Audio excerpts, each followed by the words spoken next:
Hello everyone, আসসালামু আলাইকুম সবাইকে। আশা করি সবাই অনেক ভালো আছেন। তো রবিবারের ঘোরাঘুরি একটি ব্লগ নিয়ে আবারও সবার মাঝে চলে আসছি। তো আজকে ছিল রবিবার এবং দিনটি ছিল খুবই সুন্দর। তো আমরা দুপুরে খাওয়া দাওয়া করে তাড়াতাড়ি করে বের হয়ে গিয়েছি, নাহলে এই রোদ আবার বেশিক্ষণ থাকবে না। তো আজকে ভাবলাম বাচ্চাদের নিয়ে পার্কে যাই। তো এখন আমরা খুব সুন্দর একটি জায়গা আছে, পার্কের পাশেই সমুদ্র এবং বিশাল একটা বাচ্চাদের খেলার পার্ক। আজকে আমরা সেখানেই যাচ্ছি। তো চলুন আপনাদেরকেও ঘুরে দেখাই। তো দেখেন, পার্কে ঢোকার প্রথমেই এরকমের সুন্দর ফুল গাছ লাগানো এবং পরিবেশটাও কিন্তু ভীষণ সুন্দর ছিল। এখন সামার টাইমে চারদিকে খুব সুন্দর ফুল ফোটে। তো এখন হচ্ছে ফুলের সিজন। তো চারদিকে শুধু ফুল আর ফুল। আর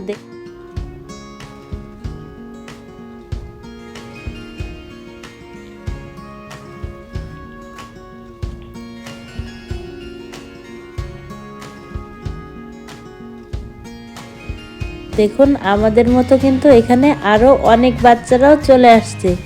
এই সামারের টাইমরা ছোট বড় সবাই কিন্তু অনেক বেশি এনজয় করে এবং যে যার মতো করে সময় কাটায়।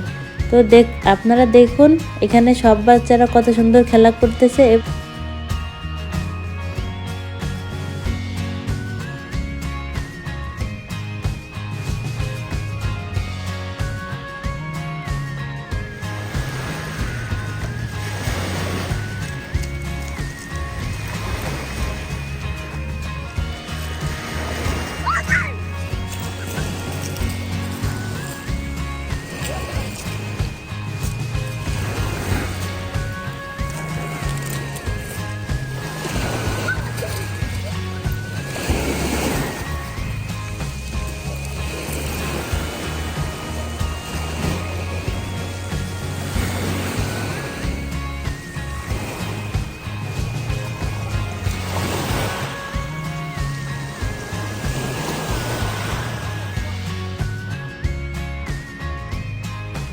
ইটালিতে বেশিরভাগ সময় অতিরিক্ত ঠান্ডা হওয়ার কারণে এরকমের আবহাওয়া কিন্তু দেখাই যায় না।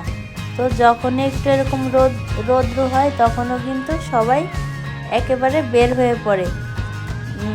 তো দেখুন, এখানে বাচ্চারা খেলাধুলা করতেছে আর পাশেই সমুদ্র। আমি কিন্তু একটু আগে ওইখান থেকে ঘুরে আসলাম। এই এরিয়াটা পুরোটাই হচ্ছে টুরিস্ট পয়েন্ট।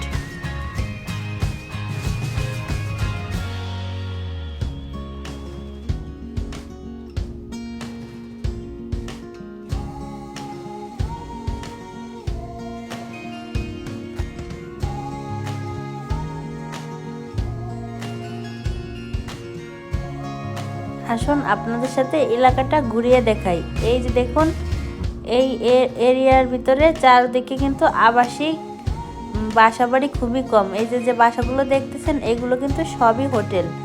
পর্যটকরা এসে এই হোটেলেই থাকে। এই জন্য পরিবেশটা কিন্তু আরও গোছানো এবং সুন্দর। ইটালিতে সব জায়গায় এরকম পরিষ্কার পরিচ্ছন্ন এবং সুন্দর করে গুছিয়ে রাখে। রাস্তাঘাটে কোথাও কোনো ময়লা নেই এবং গাছে এরকম সুন্দর ফুল ফুটে থাকে। এই ফুলগুলোও কিন্তু কেউই ছিঁড়ে না, ছোট বাচ্চারা পর্যন্তও কিন্তু ফুল ছিঁড়ে না, এই আর কি। এবং কেউ কোথাও দেখুন ময়লাও কিন্তু করে না। সবাই যার যার মতো পরিষ্কার রাখার চেষ্টা করে এবং নির্দিষ্ট জায়গায় ময়লা ফেলে পরিবেশটা সুন্দর রাখে।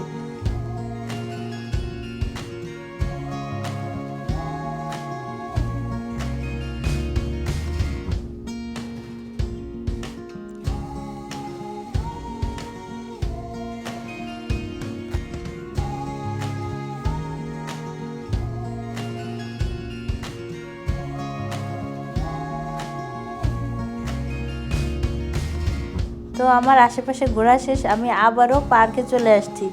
তো দেখুন, প্রিয়া জান্নাতের কিন্তু এখনও খেলা শেষ হচ্ছে না। তাকে এতবার বলতেছি চলো আমরা এখন বাসার দিকে যাই, কিছু খাওয়া দাওয়া করি, না, সে তার খেলা নিয়ে ব্যস্ত। এখানে আমাদের সারা মেয়েরাও কিন্তু দেখুন দোলনায় উঠেছে।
এখন আস্তে আস্তে রোদটা চলে যাচ্ছিল আর বাতাসটা বেশ ঠান্ডা হয়ে উঠতেছে। তো এখন আর বেশিক্ষণ আমরা এখানে থাকিনি।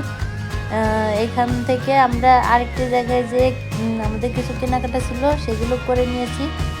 তো সেখানে আমার আর ভিডিও করা হয়নি। এরপরে আমরা রাত্রে ডিনার করার জন্য একটা তুর্কিশ রেস্টুরেন্টে চলে গিয়েছি। এখানে অনেক ভিড় থাকার কারণে আমি বেশি একটা ভিডিও করতে পারিনি, তো অল্প একটু ভিডিও করেছি। রেস্টুরেন্টটা অনেক পুরাতন ছিল এবং তারা নতুন করে কিন্তু কোনো কিছুই করেনি, একটা পুরাতন ভাইব রাখার কারণে এরকম করে রেখে দিয়েছে। তো ধরেন অনেক চাকচিক্যর মাঝে এরকম পুরাতন রেস্টুরেন্টও কিন্তু অনেক ভালোই লাগে। তো আমরা এখান থেকে কাবাব অর্ডার করেছিলাম, ফ্রেঞ্চ ফ্রাই, কোকাকোলা, রেগুলার যে নর্মাল খাবার এগুলোই আমরা আজকে অর্ডার করেছি। তো এগুলো আমরা খাওয়া দাওয়া করে আমরা এরপরে রাত প্রায় 11টা বেজে গিয়েছিল, আমরা বাসায় চলে গিয়েছি। তো আজকের ভিডিওটি এই পর্যন্তই। আপনাদের কাছে যদি আমার ভিডিওটি ভালো লাগে অবশ্যই আমার চ্যানেলটি সাবস্ক্রাইব করে পাশে থাকবেন। দেখা হবে পরবর্তী কোনো ভিডিওতে। সেই পর্যন্ত সবাই ভালো থাকবেন। আল্লাহ হাফেজ।